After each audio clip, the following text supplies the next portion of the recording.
kira pertanggungjawaban politik dan hukumnya Jokowi gitu kan atas kondisi negara yang carut marut seperti ini gitu. Sejak awal dia memerintah juga sudah pro kontra, bahkan disinyalir curang gitu ketika dia pertama juga memerintah awal gitu kan terpilih.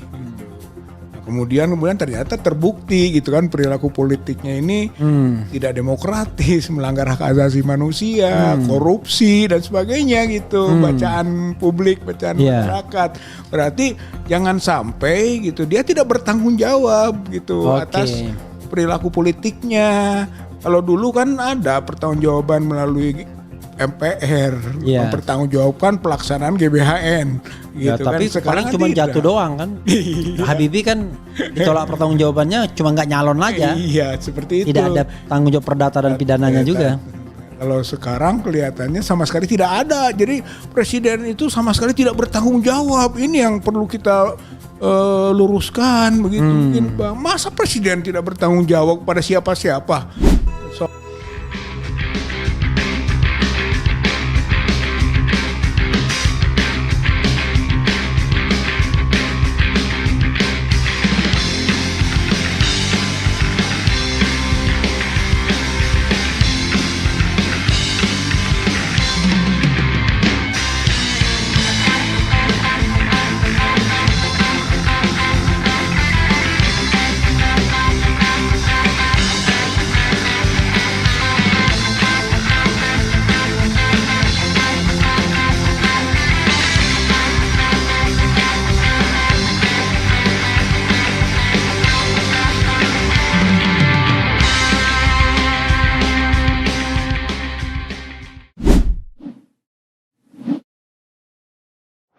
Waalaikumsalam warahmatullahi wabarakatuh. Sobat RH sekalian, jumpa lagi kita di channel yang keren ini. Keren. Sobat RH sekalian dengan Rizal Fadila. Assalamualaikum warahmatullahi wabarakatuh. Waalaikumsalam warahmatullahi wabarakatuh. Oke. Sobat semuanya, kita datangkan lagi Rizal Fadila ya. Orang yang sangat committed dalam perjuangan bersama society. Walaupun harus naik travel bolak-balik Jakarta Bandung. Malah dia lebih aktif daripada saya ya. Kalau ke Banten tambah jauh kan. Karena harus melewati Jakarta kan. Saya pengen tahu saja. Tadi ngapain? Biar sobat era sekalian tahu. Kita mulai dari situ dulu. Ya tadi persidangan di Pengadilan Negeri Jakarta Pusat. Ya. Yang di gugatan perbuatan melawan hukum PIK 2. Oke. Aguan, Tony Salim, Jokowi juga, Erlangga dan teman-teman. Erlangga dan lain-lain. Termasuk Menteri Keuangan. Karena ada tuntutan yang menyangkut keuangan juga. Nah, tadi itu agendanya mediasi. Sidang keberapa? Sebetulnya untuk mediasi itu mungkin yang kelima. Ya, dari secara keseluruhan persidangan awal pemeriksaan identitas. Baru masuk mediasi yang pertama tadi. Oh, mediasi. Jadi ini sidang kelima tapi mediasi untuk mediasi pertama. Dan sebetulnya prinsipal yang utama kalau mediasi kita tuntut betul sebetulnya. Karena Aguan datang, Antoni Salim datang, Jokowi datang, Erlangga datang, walaupun gambaran kepastiannya nggak datang. Tapi seharusnya gitu kalau menghormati hukum ya harus prinsipal yang domain utamanya di mediasi. Ini gugatan dari masyarakat. Siapa aja yang mengajukan gugatan? Ya ada 20 orang. Gitu 20 orang? 20 orang, ada teman-teman ARM, FPPI, para purnawirawan gitu. Kemudian Menuk ARM tuh, kemudian Mang Edi Mulyadi, saya, Pak Sugeng Waras, ada Brigjen Kun, kemudian ada Kolonel Nursyam, gitu kan, beberapa aktivis perempuan juga gitu. Jumlahnya siapa lawyernya kalau ini? Lawyernya Hozinuddin. Oh tapi beda lain. Beda dengan yang lain, satunya gugatan terhadap Jokowi yang ganti rugi sekian triliun itu. Ya itu ini. Itu sama. Oh sama ini. Jadi ini yang sekian triliun itu untuk Aguan. Tergugat utamanya siapa? Aguan ya. Aguan, Antoni Salim, Jokowi, Erlangga, mungkin itulah 4. Oh itu 4 besar ya? 4 besar ya. Oke. Gugatannya apa? Gugatannya perbuatan melawan hukum. Ya, lalu Tapi ada ganti rugi juga. Ganti ruginya berapa? 616,2 triliun. Itu kenapa angka itu angka dari mana itu? Ya angka kerugian material pokoknya penggusuran rakyat, penggusuran masyarakat gitu kan, dana-dana APBN yang diduga juga dikorupsi karena korupsi. Ada tindakan administratif nggak yang dimintakan? Ada paling penghentian pembangunan, penghentian pembebasan, pencabutan PSN itu nggak masuk ya. Kang Rizal, orang bertanya pastinya ya, apa yang diharapkan dari gugatan seperti itu? Karena kita tahu ujungnya ya paling nggak diproses sama hakim tuh. Itu saya skeptis. Yang satu, yang kedua, kalaupun prinsipal itu tidak datang, ya itu tidak akan ada yang namanya putusan di luar kehadiran mereka. Iya. Paling jangan-jangan seperti gugatan ijazah palsu di NU. Padahal yang tidak committed itu adalah pihak tergugat. Iya. Silakan. Kalau kan tergugat ada kuasa hukum. Dan sekurang-kurangnya kalau kuasa hukum ada itu kan dianggap hadir gitu. Oke. Jadi semua hadir. Hadir. Hanya Erlangga yang tidak hadir. Erlangga yang nggak hadir. Ya, dari Kementerian Keuangan hadir. Pokoknya hadir kelihatannya ini agak komplit. Termasuk komplit. Jokowi juga ada gitu kan. Siapa lawyernya Jokowi? Lawyernya tidak begitu hafal ini karena baru dia tunjukkan gitu kan dia gitu. Tapi kalau misalnya betul-betul tidak hadir kan ada putusan persek. Yeah. Putusan tanpa hadir pihak. Yeah. Tapi untuk mediasi itu prinsipal harus hadir sebenarnya. Ya, aguannya harus hadir. Karena dia yang harus memutuskan. Dia kan? memutuskan betul mediasi. Namanya mediasi kan. Iya. Masa mediasi kita tanyakan dulu ya? Kalau lawyernya cocok tapi tapi saya tanya dulu ya Pak Prinsipal. Ngapain mengajukan permohonan yang ujungnya kita tahu nggak akan diproses nih barang? Ini kan kanalisasi hukum. Oke. Jadi artinya jangan sampai dia nantang nanti kan coba melalui hukum bisa kan begitu. Ya. Oke, kita hadapi bahkan sebelum dia nantang itu sudah masuk duluan. Oke, karena Aguan kan bilang begitu kan. Iya, hukum nanti. Kalau enggak hukum. Dan kita siap membuktikan gitu, Bang. Oke, tapi selama ini biasanya oligarki seperti itu memang andalannya pengadilan karena pengadilan sudah dia pegang biasanya. Iya, saya kira betul itu. Tapi enggak apa-apa kan namanya proses itu harus dilalui. Gitu. Hukum harus dijalankan juga. Jangan sampai hanya kita di aras politik saja gitu. Tapi aras hukum harus kita. Itu saya senang dengarnya. Jadi walaupun tidak ada jaminan keberhasilan, yang penting dijalankan dulu itu. Oke. Sehingga kalau orang mengatakan jalur hukum dong, kita sudah lakukan. Karena ada juga aktivis kan, yang kadang-kadang melecehkan jalur non hukum kan. Kita kombinasikan gitu Bang semua jalur.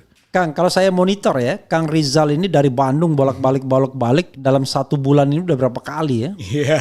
Selain hadir di sini hadir di mana lagi? Kemarin hadir. Pertemuan dengan Purnawirawan Jenderal dan aktivis. Sebelumnya di Banten itu mungkin ya terakhir itu. Oh, di Banten yang demo gede di. Ya demo di Desa Muncung. Desa Muncung. Oke. Ya, terakhir. Tapi sebelum itu juga dengan TPUA kita kumpul di kantornya Bang Egy. Oke, di Matraman. Yang di Tanah Abang. Oh, Tanah Abang. Banyak juga ya Bang Egy kantornya ya.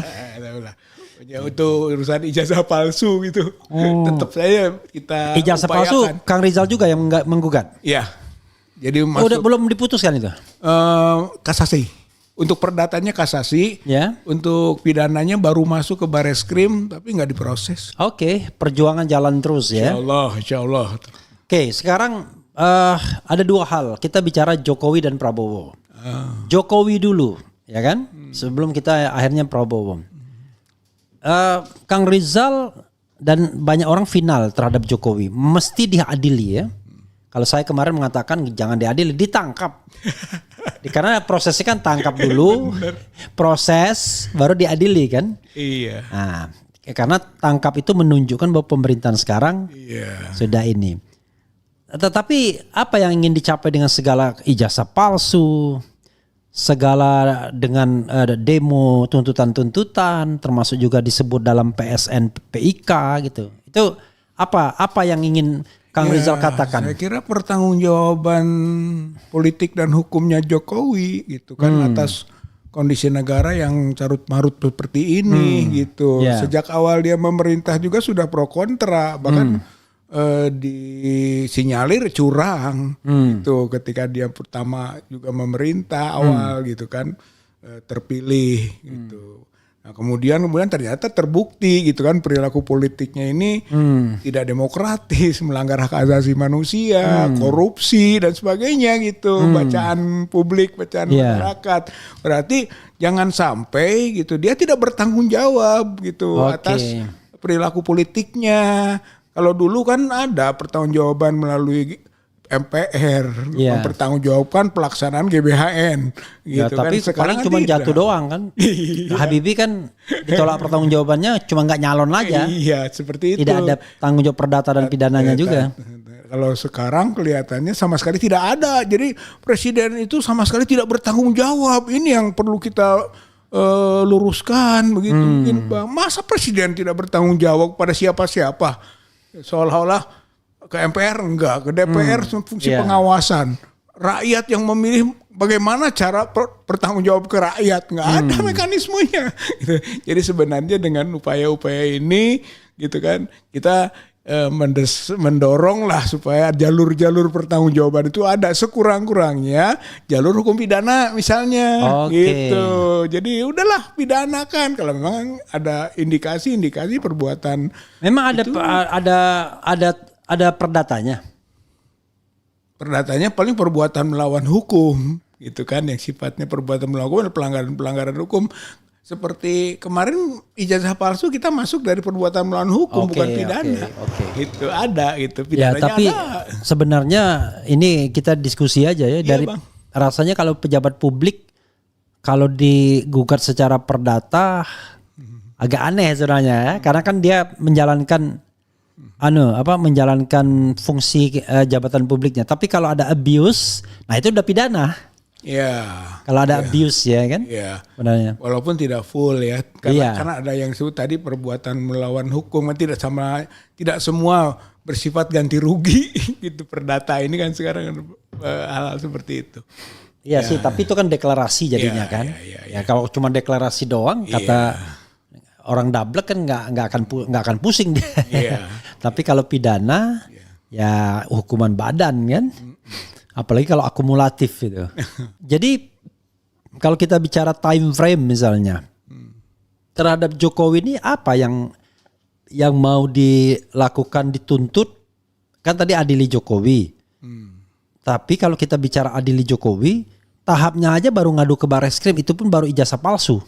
Iya. Belum ada perbuatan-perbuatan lain yang kemudian yang bisa berkonsekuensi pada adili Jokowi itu. Ya sebenarnya juga kemarin kita sudah TPUA juga mengadukan ke KPK kan. Setelah ada rilis OCCRP. Iya. Kan setelah itu kita kejar beberapa indikasi korupsinya. Sampai kepada hal yang mungkin tadinya tidak tercium korupsi, bisa ada korupsi. Misalnya di kilometer 50. Itu kan itu kilometer 50 bisa ada korupsinya juga? Bisa kalau menurut saya gitu. Karena iya. apa? Itu kan unlawful killing. Iya. Pembunuhan unlawful. Sesuatu yang melawan hukum. Itu kan semua dana-dana yang dikeluarkan untuk proses melawan hukum itu korupsi. Gitu. Tapi bukan KM 50-nya ya? Prosesnya. Bukan prosesnya. Semua badan-badan penegak hukum yang mengeluarkan uang untuk unlawful killing itu kan harus bertanggungjawabkan. Ya, untuk illegal activities ya. Seperti itu. Ya, menarik ya. Ya tapi ada time frame-nya Kang. Ya. Apa cuman mengayun begitu aja pokoknya adili Jokowi gitu. Ya ini tergantung sebenarnya juga kemauan politik dari pemegang kebijakan politik sebenarnya. Kalau misalnya dia buka saja kerannya gitu kan, silahkan sesuatu yang berproses hukum jalankan cepat itu karena pintunya banyak untuk mengadili Jokowi ini.